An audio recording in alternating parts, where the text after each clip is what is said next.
hang out on Super Sunday while we wait for one of the most anticipated Super Bowls to be played. Do those count, Rich? Double nickel. When you're doing your read now, you just said 8.5. Does that count? Yes. I don't. It was said. Okay, I'm just saying. No, because again, just for anybody who's just joining us in the first hour of the show, one of the hurry up offense bottom, I guess, what facts that we were asked about whether you can predict or not.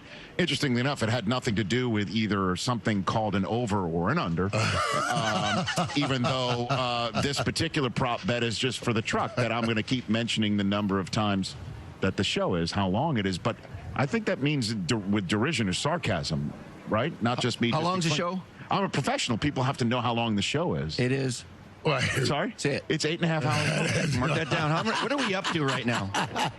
He's already hit the number. He's already hit the number. Double digits already. All right, here's the topic, Bar. Rain is back in, everybody in the truck. How did the Buccaneers pull the upset off tonight, Steve? Well, they got to be better on defense than they were the first time around in Week 12. And Todd Bowles is a heck of a coach, and he played, though, in that game a lot of man-to-man, a lot of blitz, a lot of bump and run against these fast receivers. Yeah. And you know what? Tyreek Hill had 203 yards receiving in the first quarter, and Patrick Mahomes had 359 yards passing by halftime. So he changed his game plan during the game, played more zone, played deeper, stayed on top. I mean, you can't cover this kid man-to-man. He's the fastest guy in football. And so I think Todd Bowles will play more zone. He'll make them earn their way, not give up the big chunk plays. They can't go down 17-0, Irv, like they did last time, and try to fight back. Yeah, and they can't go down. Guys, Rich, you mentioned earlier talking about going biblical here. Here, in the Bible, they also have something what we call the law of first mention. That means however something is first mentioned, it must be woven with the same meaning throughout the Bible. I like doing that in my shows, you know. That's what I like to do. So I'm talking right here today. And we always hear a total team effort to win this football game because you're beating a team right now for the Buccaneers that everybody think just going to run and win the next 7 or 8 Super Bowls. So this is going to take a total team effort. I mean, I need a touchdown from all 3 phases of this football team. Certainly we need the offensive touchdowns, but we need a defensive touchdowns, and they only got a defensive touchdown in that Week 6 game. We need a special teams touchdown because it's going to take all of that. And what I mean by the law of first mention, do you know that New York Giant game, the Ray Lewis game where he got defensive MVP, was right here, and and Ray Lewis and the Ravens, they pulled it off. They scored on all 3 phases. That's what I'm talking about. Well, and we just heard that Patrick Mahomes had 300 and however many yards in the first half. The key to this game and for the Bucs to win is they've got to limit Patrick Mahomes and what we call the Mahomes magic, those extra plays, those plays when you have him in your sights and you can't take him down. This is where he is so good. You're going to see it right here. You got him out of you're forcing him out of the pocket in the red zone. Great. Now just run him out of bounds. Don't let it. You get rid of a guy on the back end, he makes a play. You will see this over and over again. Little toss here. Look, we got him in our sights right here. You got to find a way to get him down. Got a great job of vision down the field, right? You make a miss in the backfield.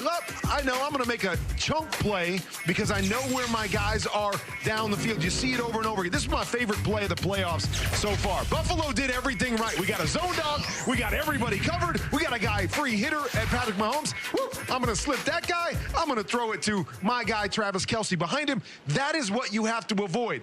Those 2 under-the-radar guys, JPP and Shaq Barrett. Nice. I don't know if any of you guys have heard about that. They're under the radar, but those guys need to show up big in this game, and when they have opportunities to take Patrick Mahomes down, they got to find a way to do it. If he gets out and escapes like that, it'll be a long day once again. Wasn't he supposed to have a turf toe problem for the AFC Championship game? He was. And he turned turf toe into the Jordan flu. You know, I mean, it's just, he looked remarkable. He looked elusive, just like he didn't have any issues, and we're not expecting it to be. Look at that field now, guys. Look at the field behind us. Looks good. It's in the sun drenched. It's the blue sky.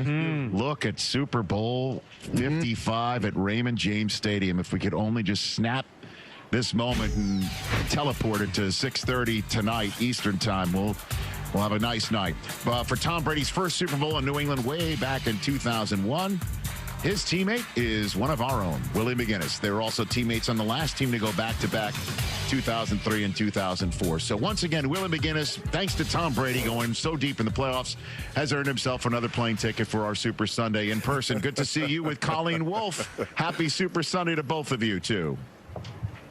Happy Super Bowl Sunday, Rich. Willie, I had no idea you won Super Bowls with Tom Brady. Hey. Why haven't we talked about this sooner? Somebody should have brought it up. Unbelievable. Listen, in all seriousness, you're sitting here talking to me, and Tom Brady is still playing. What is the most impressive thing about this most recent Bucs Super Bowl run?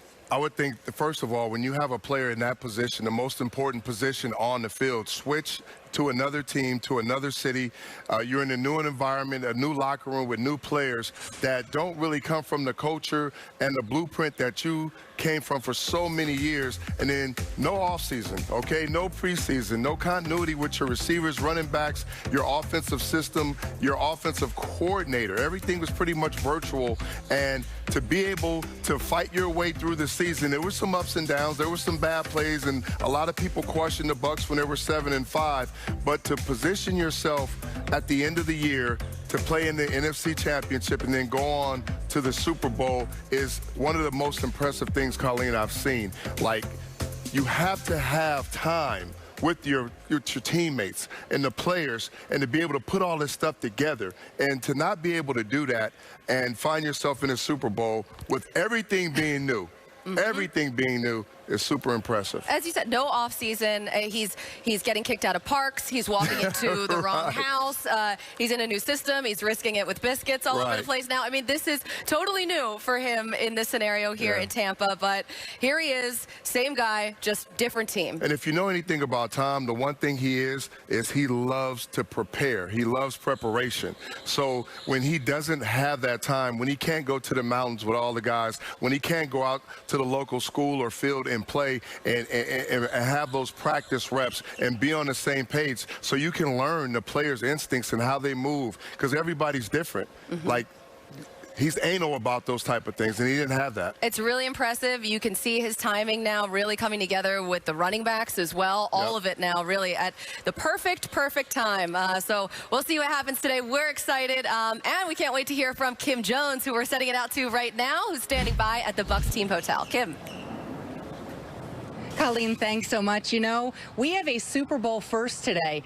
2 women in full-time coaching roles for the Buccaneers. Assistant strength and conditioning coach Maral Javadafar, they call her MJ, and Lori Locust, who assists with the defensive line under Casey Rogers. Rogers said that Coach Lowe fit in from day one, and that includes the trash talking. I absolutely love that. The Bucs also have 3 black coordinators, Todd Bowles, Byron Leftwich, and Kevin Armstrong. Of his staff, Bruce Arians says this: it's a simple declarative sentence. These are the best coaches I know, Arians said. Now let's send it over to Ian Tom with Game Day Notebook. Well, thanks, Kim. Patrick Mahomes, the Chiefs' star quarterback, is going to play today. That is the most important thing, but he is not 100%. Here's how significant that turf toe injury is that he is playing with. Sources say that following the Super Bowl, Patrick Mahomes is going to meet with a foot specialist, and he is expected to undergo surgery to repair this issue, fix his foot for the long term. Expected to be a multi-month recovery, something that probably, Tom, takes him off the field through the balance of the spring, right up until training camp. He's going to make a full recovery, but that's how big of a deal his toe injury, which he will play through, is for the Chiefs. Ian, Bucs tight end Rob Gronkowski set to become a free agent next month, but if he continues to play, it's a good bet Gronk will be doing it here in Tampa. I am told the Bucs want Gronk back. Tom Brady definitely wants Gronk back, and Gronk recently told our Willie McGinnis he could see himself being in Tampa in 2021. Still, expect Gronk to take a little time to mull his future after the Super Bowl here. No contract talks yet either. Rich? All right, thanks very much. Up next, look who's going to join us live. Doug Williams, Super Bowl MVP, to take a look at the impact black quarterbacks are having on the NFL as players and leaders. I think the role of the black quarterback